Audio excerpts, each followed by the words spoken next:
¡Ey, ey, ey, ey, pequeña! Bienvenidos a un nuevo capítulo de ¡Quinto Milenio! En el episodio de hoy tenemos al equipo completo. Javi Ropero, vuestro presentador, Javi González, y el vagabundo del capítulo anterior murió de sífilis anoche. Por eso nos hemos traído a uno nuevo. ¡Saluda, Juan Carlos! ¡Es un drogadicto! Hoy, tal y como hicimos con Platón, vamos a hablar del filósofo Santo Tomás de Aquino. Santo Tomás de Aquino nace en el año 1224, o sea, la Baja Edad Media, y pertenece a la escuela filosófica de la Escolástica, como otros filósofos como San Agustín y Guillermo de Ockham. En la Baja Edad Media había cierta estabilidad económica gracias al comercio de suministros. Y también se empiezan a formar las principales monarquías europeas, como la de Castilla, la de Aragón, la de Inglaterra y la de Francia. También cabe recalcar que la sociedad se dividía en estamentos, es decir, que si tú nacías pobre, ibas a morir pobre y no había forma de ascender. Por encima del pueblo estaban la nobleza, el clero y el monarca. En cuanto al contexto cultural, esta fue la época del gótico. También se empiezan a formar las primeras universidades como la de Salamanca, Oxford, París y Bolonia. También se crean las órdenes mendicantes como los franciscanos y los dominicos, que son los primeros en centrarse en las clases bajas y no en las altas. También se traducen los textos del griego, del árabe y del hebreo. En cuanto al contexto filosófico, como ya he dicho, pertenece a la escuela de la Escolástica, siendo el propio Santo Tomás de Aquino su máximo representante. En aquella época todos eran platónicos, sin embargo, cuando empiezan a llegarle las traducciones de otros idiomas, conocen autores como Averroes y empiezan a ver por primera vez teorías como la de la mortalidad del alma o la teoría de la doble verdad. La teoría de la doble verdad principalmente se fundamenta con que a la verdad se llega tanto por el camino de la ciencia como por el camino de la... Con todo esto, Santo Tomás de Aquino crea su propia teoría, mezclando el platonismo, los argumentos averroístas, creando un aristotelismo moderado, que al principio la Iglesia no lo aceptará, pero poco a poco se convertirá en su pensamiento oficial. Santo Tomás de Aquino, gran parte de su filosofía la enfoca bastante en la ética. ¿Qué es la ética? Pues la ética es el comportamiento que tiene el ser humano. Santo Tomás de Aquino dice que el fin del ser humano, la meta, es ser feliz en nuestra vida. O sea, lo que nosotros queremos ser es ser felices. Que esto lo dice una característica que es la característica de teleología eudemonista. ¿Cómo llegamos a ser felices? Pues él dice que necesitamos cumplir las virtudes de Aristóteles, que eran las dianoéticas, que era querer hacer el bien, tenías que ser sabio de saber cuál es el bien y prudencia de querer hacerlo. Las éticas, que era buscar las virtudes en el término medio, de ser un zumbado de la vida, alguien demasiado tranquilo, pues algo en medio. Y él añade las virtudes teologales, las típicas características de tener esperanza, caridad, misericordia, etc. Todo esto sirve para ser felices, como ya he dicho anteriormente, y para llegar a la contemplación de Dios cuando pasemos a la siguiente vida. Aristóteles también dice que, la ética, como es el comportamiento del ser humano, él también la refleja en el comportamiento de todo, del ente, de lo que es el mundo. Él dice que Dios ha creado la ley eterna o divina, que es una ley la cual gobierna el comportamiento de todo. Por ejemplo, de las leyes físicas, de cómo la Tierra gira, la gravedad, cómo los animales se comportan, todo viene regulado por la ley eterna. Pero dentro de esta ley eterna hay un problema. Todo funciona como un mecanismo. Sin embargo, el ser humano es un ser racional. Que digamos que es como un mecanismo, pues él sería como el agua. Él no actúa de forma de un mecanismo siguiendo siempre su mismo comportamiento, sino que puede cambiar. Por ejemplo, si tú tienes una serpiente y un ratón, el ratón en todos los casos, el ratón va a huir. Pero si tú, por ejemplo, coges una serpiente y un ser humano, normalmente va a huir, pero también le puede dar por intentar metérsela por el culo. Entonces no es un comportamiento normal. Para él, Dios crea una nueva ley, que va dentro de la ley eterna, que sería la ley natural o moral, que ésta solo sirve para los seres racionales, que dicta que el ser humano, aunque tiene libre albedrío y puede hacer lo que él quiera por ser racional, tiene ciertas inclinaciones. Él dice que nosotros compartimos ciertas inclinaciones con los animales, que serían, por ejemplo, intentar sobrevivir, por ejemplo, si hay un incendio, o criar a los hijos. Como por ejemplo los perros cuidan a su manada, los seres humanos también cuidamos de nuestros descendientes, hijos, madres, etc. Pero por el simple hecho del ser humano y ser dentro de la ley natural, tenemos otras inclinaciones, que sería la inclinación a actuar bien. Que este es el primer precepto, el precepto más evidente y que sobresale de la ley natural, que sería que el ser humano ha de buscar el bien y evitar el mal, propias palabras de Santo Tomás. Además, Santo Tomás dice que de estas saldrían buscar la verdad acerca de Dios y vivir en sociedad. De esa última inclinación, que sería la de vivir en sociedad, Santo Tomás de Aquino propone la mejor forma en vivir en sociedad. Vale, él dice que la mejor forma o el mejor estado sería la monarquía, porque una monarquía, simplemente por el hecho de que el monarca es una persona elegida por Dios, y también es la forma más efectiva, ya que es una persona solo la que tiene que regir todo. Bueno, pues esta monarquía debe poner leyes positivas, que son las leyes que tenemos, por ejemplo, hoy en día en la Constitución y, bueno, las leyes en general.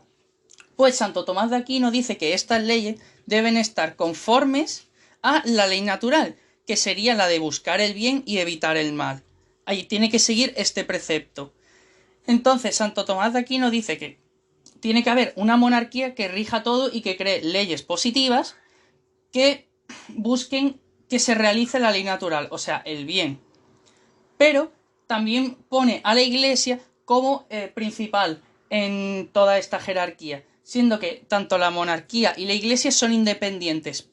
Son independientes entre sí. La Iglesia no puede cambiar leyes. Lo que sí hace la Iglesia es supervisar a la monarquía.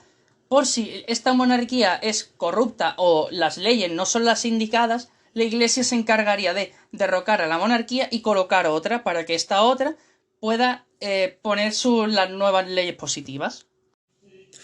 Un momento. ¿Cómo sube esto? Bueno, voy a seguir contando el resto de la teoría de Santo Tomás. Empezamos por la relación entre razón y fe. Hay dos tipos de verdades. Una que se llega a través de la razón y otra que se llega a través de la fe.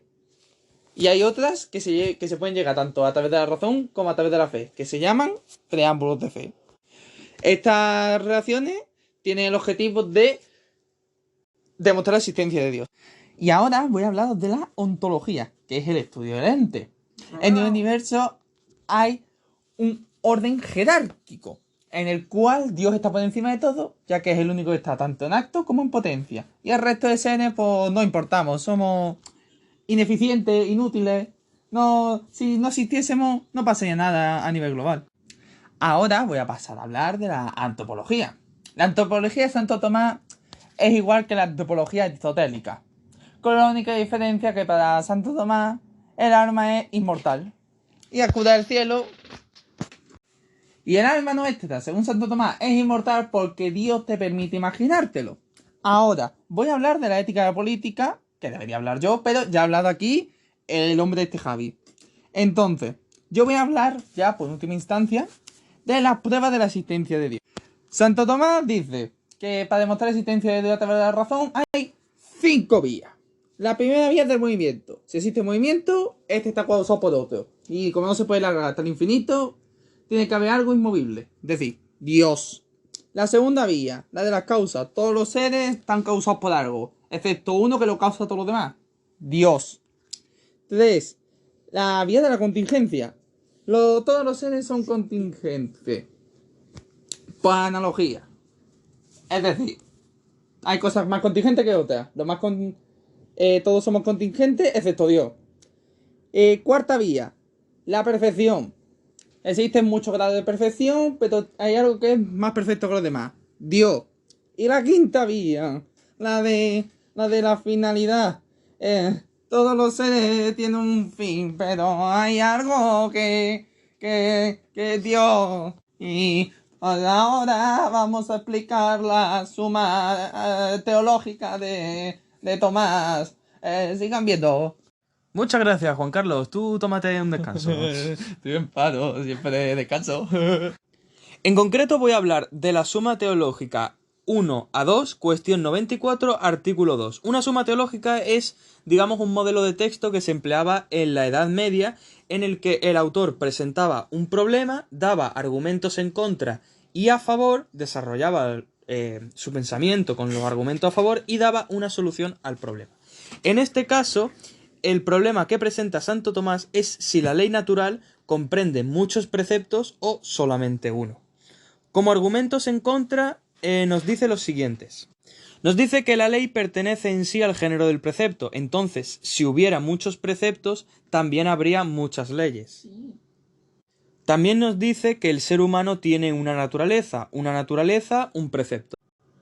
Y después también dice que como somos animales racionales, tenemos la ley natural, por esa única razón. Una razón, un precepto. Y después de desarrollar toda su teoría y explicar sus principales argumentos, responde a sí mismo a sus objeciones. A la primera nos dice que en la ley natural todos los preceptos constituyen una ley única, es decir, que tienen muchos preceptos, pero todos ellos vienen de un primer precepto principal. Para la segunda, dice que sí, el ser humano tiene una naturaleza, pero esa naturaleza está dividida en muchas partes, y muchas partes igual a muchos preceptos. Para la tercera nos dice que sí que es cierto que tenemos la ley natural por la única razón de que somos racionales, pero esa razón es la que ordena todos los demás preceptos. Bueno. Después de haber visto toda la filosofía de Santo Tomás de Aquino, podemos ver que tiene muchos cabales sueltos y podemos ver que no tiene mucho sentido actualmente. Por ejemplo, él habla mucho de que la existencia de Dios es algo que se entiende por sí mismo. Dice que Dios no existe. ¡Cállate, desecho social! ¡Déjame hablar! ¡Maldito drogadicto de la esquina! Como iba diciendo, por ejemplo, él dice que Dios es evidente, pero realmente no es evidente porque tú no puedes ni verlo ni comprobar científicamente que existe. En la Biblia sí lo pone, pero él dice mucho de que se puede comprobar por razón y fe. Pero realmente por razón tú no puedes demostrarlo empíricamente. No hay forma de ver que exista el cielo ni Dios. También podemos... ¡El cielo está arriba! ¡No! Nos referimos al cielo del cristianismo animal. Bueno, hablando ya de los animales, como este que tenemos aquí atrás... ¡Me gustan los pingüinos! ¡Que me da igual! También podemos decir que él diferenciaba que habían tanto alma racional, animal y vegetal. Y que en la racional el único animal racional somos los seres humanos. Pero se sabe que hay muchos animales con cierta inteligencia que pueden saber, por ejemplo, el elefante. Saben el precepto de van a morir y, por ejemplo, se dirigen al cementerio de elefante. O también, por ejemplo, no tiene mucho sentido que una de las inclinaciones que tiene el ser humano es vivir en sociedad, pero hay muchos insectos... Normal, porque eres un desecho. No importas a nadie, eres contingente. Como iba diciendo... ¡Cállate ya! ¡Que se nos acaba el tiempo! Bueno, como iba diciendo, hay ciertos animales, por ejemplo, tanto los lobos, las hormigas y la avispa, que tienen una jerarquía social y viven en una propia sociedad.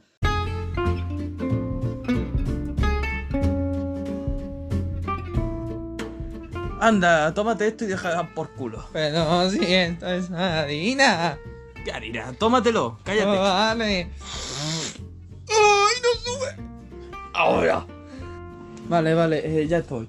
En la actualidad, la Iglesia sigue el pensamiento del filósofo Santo Tomás, ya que este fue el primero en coger la teoría de Aristóteles y transformarla al pensamiento cristiano. Esta teoría de Aristóteles es muy importante en la actualidad. También, actualmente, la Iglesia apenas tiene poder.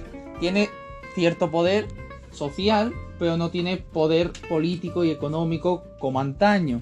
Por esta misma razón, su sistema político ha caído en desuso. También otra diferencia con antaño es que actualmente las monarquías son parlamentarias o democráticas. No es como antiguamente, que las monarquías eran todas absolutas.